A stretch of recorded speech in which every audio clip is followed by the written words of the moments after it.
بسم اللہ الرحمن الرحیم۔ نبی رحمت صلی اللہ علیہ وسلم نے عورتوں کو ان کے حقوق عطا کیے ہیں، انہیں مقام و مرتبہ دیا ہے۔ بحیثیت ماں، بہن، بیٹی کے ان کو کیا حقوق عطا کیے گئے ہیں، کیا عظمت دی گئی ہے، اس کا بیان گزر چکا ہے۔ آج گفتگو ہوگی عورت بحیثیت بیوی کے کیا عظمت رکھتی ہے، اسلام میں اسے کیا حقوق عطا کیے گئے ہیں، نبی کریم صلی اللہ علیہ وسلم کی اس کے بارے میں کیا تعلیمات ہیں۔ سب سے پہلا مسئلہ آتا ہے عورت کو اپنے شوہر کے انتخاب کرنے کا، چناؤ کرنے کا۔ بعض حالات ایسے ہیں جس میں اسلام نے عورت کو اپنا نکاح خود کرنے کی اجازت دی ہے۔ حدیث کی کتابوں میں ایسے کئی واقعات اور ایسی کئی مثالیں ملتی ہے جہاں مسلمان عورتوں نے اپنی شادیاں خود کی ہیں اور نبی کریم صلی اللہ علیہ وسلم نے اس کی اجازت دی ہے۔ لیکن عام حالات میں شریعت کا یہ حکم ہے، نبی صلی اللہ علیہ وسلم کی یہ تعلیمات ہیں کہ عورت خود اپنا نکاح اپنے اعتبار سے نہ کرے، بلکہ اپنے ولی، گارجین اور سرپرست کے ذریعے سے نکاح کے تمام معاملات طے کرے۔ نبی رحمت صلی اللہ علیہ وسلم نے ارشاد فرمایا، لا تزوج المرأة نفسها فإن الزانیہ ہی التی تزوج نفسها۔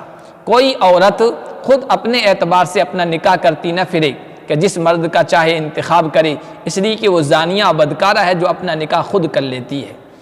یہ نبی کریم صلی اللہ علیہ وسلم نے بعض حکمتوں اور مصلحتوں کی بنیاد پر کہا ہے، اس لیے کہ بعض مرتبہ کچھ بدکار لوگ بعض لڑکیوں کو اپنے دام فریب میں پھنسا لیتے ہیں، اور لڑکیاں ناتجربہ کار ہوتی ہیں اور ناتجربہ کاری کی وجہ سے ان کی ہوس کی بھینٹ چڑھ جاتی ہے، اور بعد میں وہ مرد ان کے ساتھ برا سلوک کرتے ہیں، انہیں چھوڑ دیتے ہیں، اور لڑکیوں کا مستقبل، فیوچر تاریک ہو جاتا ہے، ان کی زندگی برباد ہو جاتی ہے۔ تو بعض مصلحتوں کی بنیاد پر جو دینی اور سماجی مصلحتیں، حکمتیں ہیں، نبی پاک صلی اللہ علیہ وسلم نے اپنے اعتبار سے نکاح کرنے کو منع کیا ہے، ولی کے ذریعے سے نکاح طے کرنے کو کہا ہے، اور ولی کے بغیر اپنی شادی کرنے کو ناپسندیدہ قرار دیا ہے۔ لیکن اس کا مطلب یہ نہیں ہے کہ اسلام میں عورت کو کوئی حق ہی نہیں ہے، اپنے شوہر کے انتخاب کے سلسلے میں اس کی رضا، اس کی خوشی کو کوئی دخل ہی نہیں ہے، اور اس کی رضامندی کو ترجیح نہیں دی گئی ہے۔ ایسا نہیں ہے، ایسا نہیں ہے کہ جانور کی طرح، بھیڑ بکری کی طرح جس کھونٹے سے چاہے اس کو باندھ دیا جائے، بلکہ نبی رحمت نے سرپرستوں کو، ولیوں کو یہ حکم دیا ہے کہ عورتوں کی شادی ان کی اجازت کے بغیر نہ کی جائے۔ لا تنکح الایم حتی تستأمر ولا البکر حتی تستأذن۔ کسی ایسی عورت کا نکاح نہ کیا جائے جس عورت کی پہلے شادی ہو چکی تھی لیکن اس کے شوہر کی وفات ہو گئی، وہ بیوہ ہو گئی یا طلاق ہو گئی ہے، یہاں تک کہ اس سے اجازت طلب نہ کر لی جائے، اور نہ کسی کنواری لڑکی کا نکاح اس کی اجازت، اس کی اذن کے بغیر کیا جائے، اس کی رضامندی کے بغیر کیا جائے۔ بخاری شریف میں حضرت خنسہ انصاریہ کا واقعہ نقل ہوا۔ وہ اللہ کے نبی صلی اللہ علیہ وسلم کے پاس آئی اور آ کر کہنے لگی، ان اباہا زوجہا وہی ثیب فکرہت۔ میرے والد نے میرا ایک جگہ رشتہ طے کر دیا، نکاح کر دیا ہے، اور مجھے یہ رشتہ پسند نہیں ہے۔ نبی پاک صلی اللہ علیہ وسلم نے فرد نکاحہا، اس کے نکاح کو، یعنی باپ کے کیے ہوئے نکاح کو جس میں ان کی مرضی شامل نہیں تھی، حضرت خنسہ کی رضا شامل نہیں تھی، رد کر دیا۔ عورت کو بعض معاملات میں اختیار دیا ہے، اس کی رضا، اس کی خوشی کے بغیر نکاح نہ کیا جائے۔ حضرت سبیہ اسلمیہ ایک صحابیہ ہیں، ان کے شوہر کا انتقال ہو گیا تھا۔ انتقال کے بعد وہ عدت میں بیٹھی تھی، امید سے تھی، حمل سے تھی، 15 دن کے بعد بچہ پیدا ہو گیا۔ بچہ پیدا ہونے کے بعد 2 آدمیوں کا پیغام نکاح ان کے پاس آیا۔ ایک نوجوان تھا جو مفلس تھا، تنگ دست تھا، پیسے نہیں تھے اس کے پاس۔ ایک بوڑھا تھا جو پیسے والا تھا، مالدار تھا۔ حضرت سبیہ کا رجحان، میلان نوجوان کی طرف ہو گیا، تو بوڑھے نے دیکھا کہ یہ میرے ہاتھ سے گئی، تو وہ بوڑھا کہنے لگا، اس حال میں تمہارا نکاح کرنا درست نہیں ہے، ابھی عدت میں ہو۔ اس نے سوچا کہ معاملہ اس عورت کے متعلقین اور سرپرستوں کے پاس جائے گا تو میرے مال کی وجہ سے مجھے ترجیح دیں گے، نوجوان کو ترجیح نہیں دیں گے۔ حضرت سبیہ اسلمیہ مسئلے کی تحقیق کے لیے نبی رحمت صلی اللہ علیہ وسلم کے پاس آئی، اور یہ سچویشن، یہ حالت نبی پاک صلی اللہ علیہ وسلم کے سامنے رکھی۔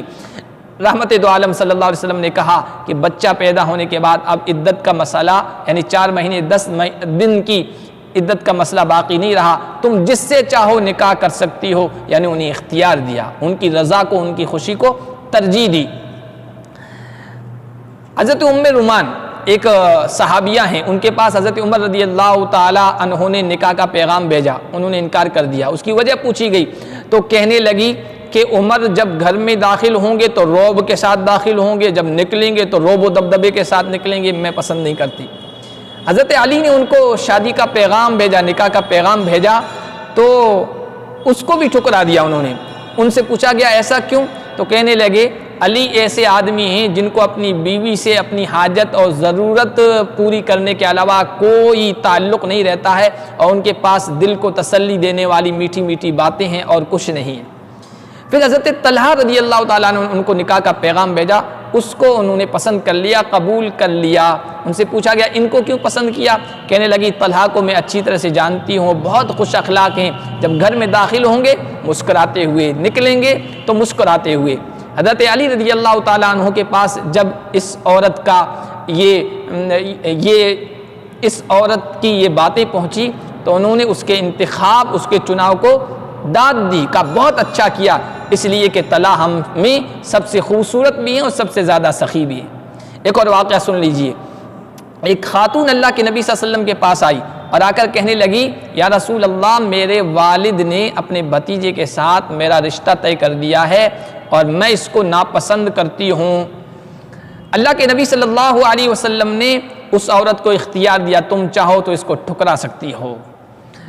جب اللہ کے نبی صلی اللہ علیہ وسلم نے اختیار دے دیا تو اب وہ خاتون کہنے لگی کہ قد اجزت ما فعل ابی ولکن اردت ان اعلم النساء ان لیس للآباء من الامر شیء۔ اب میرے باپ نے جو رشتہ طے کر دیا ہے میں اس کو نافذ کر دی ہوں، میں اس پر راضی ہوں، اب میں اس پر خوش ہوں، لیکن میں نے ایسا اس لیے کیا کہ میں عورتوں کو یہ خبر دوں، یہ اطلاع دوں کہ باپ دادا کو، آبا و اجداد کو عورت پر جبر کرنے کا، زیادتی کرنے کا کوئی حق نہیں ہے، ان کو معاملے میں کوئی اختیار نہیں ہے، عورت کی خوشی کو اور رضا کو سامنے رکھا جائے گا۔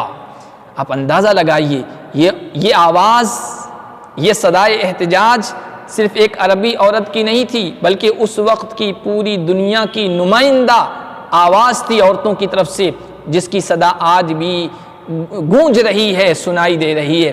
یہ آواز اس عورت کی، اس علاقے کی طرف سے اٹھی تھی جس علاقے میں عورتیں مردوں سے اپنی زندگی کی بھیک مانگ رہی تھی۔ یہ اس عورت کی آواز تھی اس لق و دق صحرا سے اٹھنے والی جہاں بچیوں کو زندہ دفن کر دیا جاتا تھا۔ یہ اس بیٹی کی آواز تھی جو بیٹی اپنی خوش قسمتی سے زندہ دفن کیے جانے سے بچ گئی تھی۔ یہ آواز اٹھانے کی، اپنا حق مانگنے کی، اپنی خوشی کو سامنے رکھنے کی یہ آواز، یہ جرأت، یہ ہمت اسلام نے عورتوں کو عطا کی۔ اللہ پاک ہمیں اسلامی تعلیمات کو اپنانے کی توفیق عطا فرمائے۔